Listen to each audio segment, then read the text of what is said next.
All right. So there's been a really interesting situation that's been unfolding over at Warner Brothers. The CEO of Warner Brothers, Kevin Tsujihara, actually finally today decided to step down after misconduct allegations. Now, the thing with this you have to realize is this dude, arguably probably one of the top five most powerful people in Hollywood. All right. He's the guy who runs Warner Brothers. Warner Brothers is no small fry.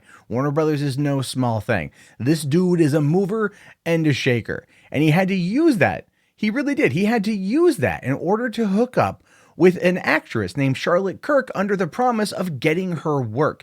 The most powerful dude at Warner Brothers, one of the most powerful guys in the industry, resulted to basically promising acting in hopes of getting a little bit of love. Dude, you're worth like hundreds of millions of dollars. You could easily find that, like literally anywhere in Los Angeles. Throw a stone and say, I'll take you to Vegas for a weekend. You want to give me a handy? And they're going to be like, yes, yes, I will do it the handy. But the point I'm trying to get through here is that this guy is done. He's stepping down. And that's actually a really, really, really good thing for DC films, for DC comic fans, maybe Warner's as like a studio as well. And I'm going to talk about a little bit as to why. But first here, let's take a quick look at what he says. Now it says here, he's apologized for his actions once they were brought to light, referring to them as mistakes in my personal life. Following internal conversations, it was decided that it'd be best for the 50-year-old executive to leave his post. In an internal memo, he says this: I love this company and the people that make it great. I've been honored to head this organization and work alongside all of its talented employees for the past 25 years. Together, we've built the studio into an unequivocal leader in the industry. However, it has become clear that my continued leadership could be a distraction and an obstacle to the company's continued success. The hard work of everyone within our organization is truly admirable, and I won't let media attention on my past distract from all the great work the team is doing.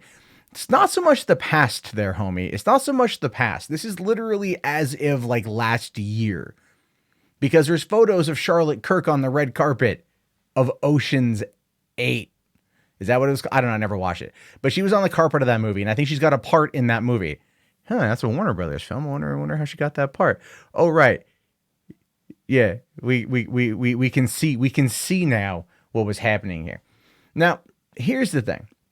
There's no denying that Warner Brothers is an industry leader. There's literally no denying that that Kevin here was able to do a lot with what he did. And I think he was honestly on his way out of the door anyway, now that AT&T has taken over, right? They're trying to do the Warner Media thing. They're going to be doing a whole bunch of stuff. And even though he was going to be kind of a leading charge in this, he was still going to be a person who would be very much, used for their experience to kind of make the transition. Ultimately, I think his days were numbered anyway. I think AT&T is going to look at the DC side of things and realize that his missteps on that particular front have cost them dearly, and he would continue to make those missteps. So if you want to know my honest opinion of this guy, there's a couple reasons here. Now we're looking at Warner Brothers as a whole. I will focus on a couple concurrent. They don't are a couple examples in my opinion that definitely are one of the reasons why it's good that this guy is leaving. First off, let's start with marketing. Warner Brothers surprisingly holds more market share than Disney does. I know that's hard to believe, but it's absolutely true. They actually hold more of a market share in theaters, in films each year than Disney, because they put out a lot. So they make a lot of money elsewhere. Even when some of their bigger ones fail, they're still able to recoup the costs, generally speaking. But when their big tent poles fail, they fail miserably. Look at 2017's King Arthur, The Legend of the Sword. It was meant to kick off a cinematic universe, and one that people might argue no one asked for, which I disagree with. It's Guy Ritchie leading a more kind of like action-oriented take on the King Arthur legend, and the movie felt more like The Witcher in nature than it did anything else, and that's not a bad thing at all. In fact, that's a really good thing, because The Witcher is amazing. It's got a lot of lore there, and they were experimenting with that with King Arthur. The movie got no love. It crashed and burned at the box office, ultimately tanking that particular franchise. And that's something that could have probably been avoided had Warner's actually done the proper marketing and taken their time with it. Keep in mind that they were rushing to meet Marvel, as everyone at the time was rushing to meet Marvel. And now, because of some of the failings that they've had, they decided to pull back on the DC universe as a whole. And I think he is a very, very, very large reason as to why that's happening, which is a gigantic freaking mistake, considering the fact that people now have a taste of the world past Justice League as well with it. And look, the first movie post Justice League grossed $1 billion. With the character out of Justice League, people thought would least make $1 billion. So something happened there that I don't think Kevin here had anything to do with, and I think it worked out well. It's one of those flukes. But let's talk about Justice League real quick. Okay, so Batman v Superman comes out 3 years ago in like a week, and it did $180 million, did really, really, really well its opening weekend. But because of the executive cuts to the film, and I don't know if it was Kevin or another executive at Warner Brothers that ordered a half-hour cut out of the movie, therefore taking away a lot of the story and plot points that we know of from the extended edition of the film, it ultimately cost the movie, I think it's $1 billion, all because they wanted to get an extra showtime per day. That is ridiculous. And they did the same thing to Justice League when, after the whole Zack Snyder kerfuffle and him leaving because of personal reasons, understandably so, bringing in Joss Whedon to do a very expensive reshoots in order to get the movie to a place where it just hit mediocreville, which is even pathetic for that. I think they should have held off on the Zack Snyder front. Another big problem is that Kevin here was the one who decided full stop to make it 2 hours on the nose. They wanted the movie to have a 2-hour hard cut. That was it. Explain to me how a team-up movie of this nature could be done in 2 hours. They attempted it. We know the results. It bombed. Not bombed, but still not good. But the point I'm trying to get through here ultimately is that Kevin led a very, very, very lucky ship, one that was starting to really show itself, I think. One of the things that really gets me to, and when it comes to Warner Brothers and their marketing, is how they overdo it to the point of where they just start destroying it. You know, look at the Lego Movie Part 2. The Lego Movie Part 2 opened 5 years after the original. The original was a surprise hit. It did very well on home video. They've released 2 Lego films since then, Lego Batman and Lego Ninjago. Batman did pretty well, and Ninjago not so much. But then again, February release versus a September release, right? When kids are going back to school, they released a kids film. Not really a good call. I don't know if he had anything to do with that, but again, on his watch, therefore the buck stops with him. Then they do the Lego Movie Part 2. The Lego Movie Part 2, it's done okay, but nowhere near the amount that it did last time. Nowhere near the amount of love, nowhere near the amount of push, nowhere near the amount of play. It kind of came out and then went. No one's talking about the Lego Movie Part 2, and it's been just over a month since its release. Now, one of the biggest problems I've seen is The Man from U.N.C.L.E., which I felt, again, Guy Ritchie and Warner's never go hand. He's better. He's in better hands over at Disney, I swear to God. But The Man from U.N.C.L.E. was his 2015 debut.